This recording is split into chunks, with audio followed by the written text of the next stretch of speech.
주님께서 여러분과 함께 또한 사제의 영과 함께 마테오가 전한 거룩한 복음입니다. 주님 영광 받으소서. 그때 예수님께서 티로와 시돈 지방으로 물러가셨다. 그런데 그 고장에서 어떤 가나안 부인이 나와 다윗의 자손이신 주님, 저에게 자비를 베풀어 주십시오. 제 딸이 호되게 마귀가 들렸습니다. 하고 소리질렀다. 예수님께서는 한마디도 대답하지 않으셨다. 제자들이 다가와 말하였다. 저 여자를 돌려보내십시오. 우리 뒤에서 소리 지르고 있습니다. 그제야 예수님께서 나는 오직 이스라엘 집안의 길 잃은 양들에게 파견되었을 뿐이다. 하고 대답하셨다. 그러나 그 여자는 예수님께와 엎드려 절하며 주님, 저를 도와주십시오. 하고 청하였다. 예수님께서는 자녀들의 빵을 집어 강아지들에게 던져주는 것은 좋지 않다. 하고 말씀하셨다. 그러자 그 여자가 주님, 그렇습니다. 그러나 강아지들도 주인의 상에서 떨어지는 부스러기는 먹습니다. 하고 말하였다. 그때 예수님께서 그 여자에게 말씀하셨다. 아, 여인아, 네 믿음이 참으로 크구나. 네가 바라는 대로 될 것이다. 바로 그 시간에 그 여자의 딸이 나았다. 주님의 말씀입니다. 그리스도님 참여합니다.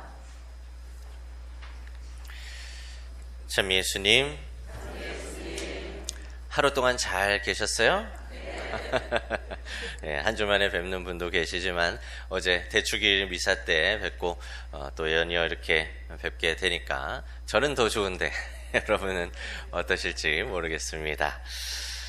네, 오늘 하느님의 자비에 관한 말씀들이 주를 이루고 있습니다. 우리는 모두 하느님의 자비를 믿죠?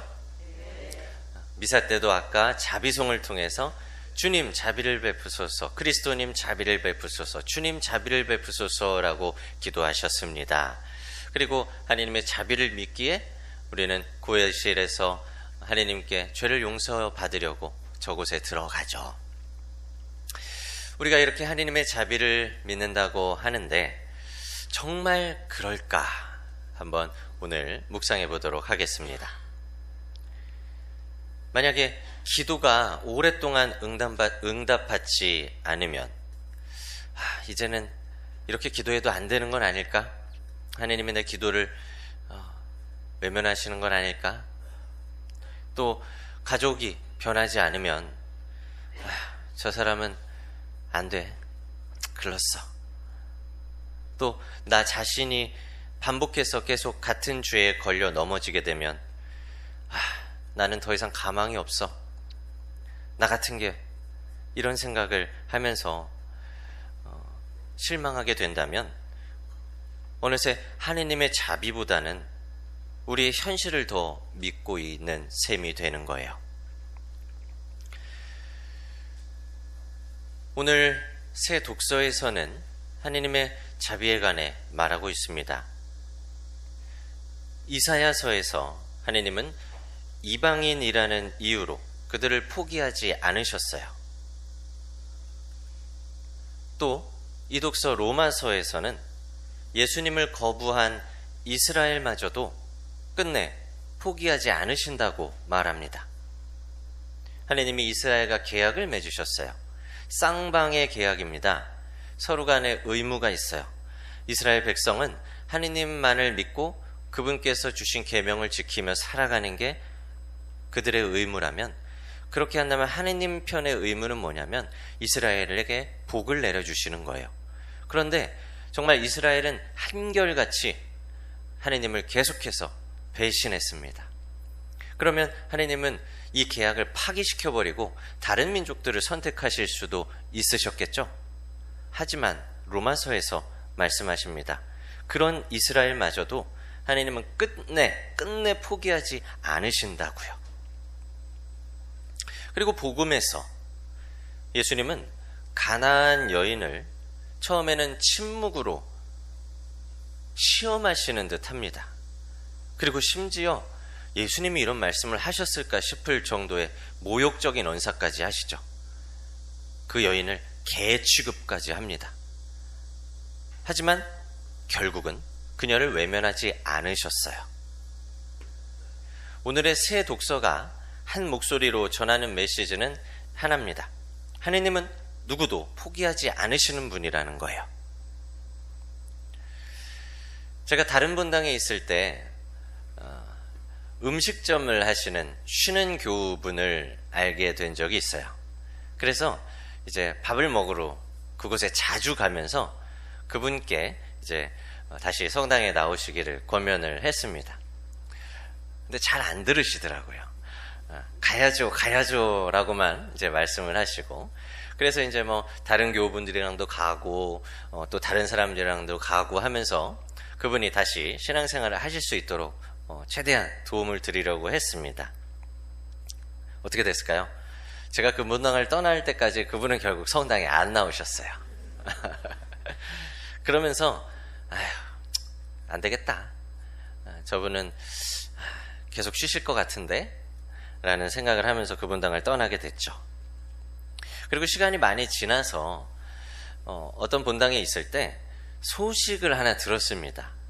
그분이 레지오 활동을 엄청 열심히 하고 계시다는 거예요.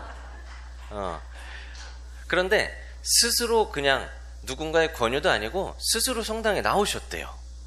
근데 그냥 나오셔서 신앙생활을 하신 게 아니라 레지오 활동도 하시고 막 빈첸시오 활동도 하시면서 그동안 쉬셨던 걸 한꺼번에 다 하시려는 듯 엄청 열심히 하고 계시다는 소식을 들었습니다.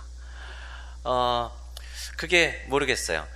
제가 무슨 노력을 해서 그런 것이 아니라 하느님께서 그 사람의 마음을 움직이셨다고 저는 생각해요. 우리가 아무리 권면을 해도 또 이제 비신자에게 아무리 세례를 권유를 해도 하느님께서 그 사람의 마음을 움직여 주시지 않으면 절대 변할 수 없잖아요. 여러분들 주변에 있는 분들만 해도 그런 경험들이 있으실 거예요. 저는 그때 그 본당을 떠날 때 사실은 하느님의 자비에 대해서 그렇게 많이 생각하지 못했던 것 같습니다. 그래서 내 노력으로 이렇게 안 됐는데 내 노력이 부족했거나 아니면 그 사람의 마음이 너무 완고하거나 이렇다고 생각을 하면서 그 본당을 떠났거든요. 근데 나중에 그 소식을 듣고서는 이것은 인간의 힘으로 하는 것이 아니라 하느님께서 하시는 일이구나 라는 것을 깨달았고, 그때부터 저는 하느님의 자비를 더 깊이 체험하고 믿게 되었습니다. 우리의 모습을 한번 돌아보도록 합시다.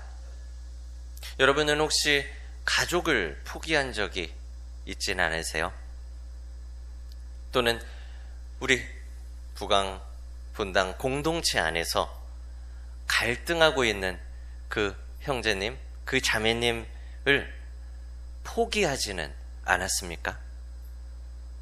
또 누군가를 위해서 오랫동안 기도를 했는데 아무리 기도해도 변화가 없는 그 사람을 보면서 내심 마음속으로는 포기하지 않으셨습니까? 그리고 무엇보다도 반복해서 같은 죄를 짓고 성장하지 않는 나 자신을 가장 먼저 포기하고 있지는 않았습니까? 왜 우리는 포기할까요? 어쩌면 우리는 하느님의 자비보다 우리 눈에 보이는 현실을 더 믿고 있기 때문일 것입니다. 저 사람은 안 변해. 사람은 변하지 않아. 나는 안 돼. 나는 왜 이것밖에 안 되지? 이 정도 노력했으면 하느님도 포기하셨겠지. 이런 생각들은 하느님의 자비를 의심하는 마음일지도 모릅니다. 가나안 여인은 자신의 자격을 내세우지 않았습니다. 예수님, 제가 아무리 이스라엘 사람이 아니라고 가나안 이방인 민족이라 해도 저는 지금까지 평생 하느님을 열심히 모셔왔고 누구보다도 헌금을 많이 냈고 누구보다도 봉사활동을 많이 했어요. 그런데 왜 제가 단순히 이스라엘 민족이 아니라는 이유로 저를 이렇게 배척하십니까? 이런 자격을 내세우지 않았습니다. 자신의 공로를 내세우지 않았어요. 그녀가 끝까지 붙잡은 것은 예수님의 자비였습니다. 다윗의 자손이신 예수님, 저에게 자비를 베풀어 주십시오.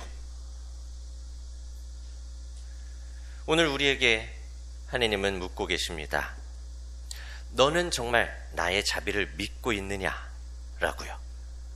그 어떤 죄보다, 그 어떤 실패보다, 그 어떤 절망보다 하나님의 자비가 훨씬 더 큽니다. 그러니 누구도 쉽게 포기하지 마십시오.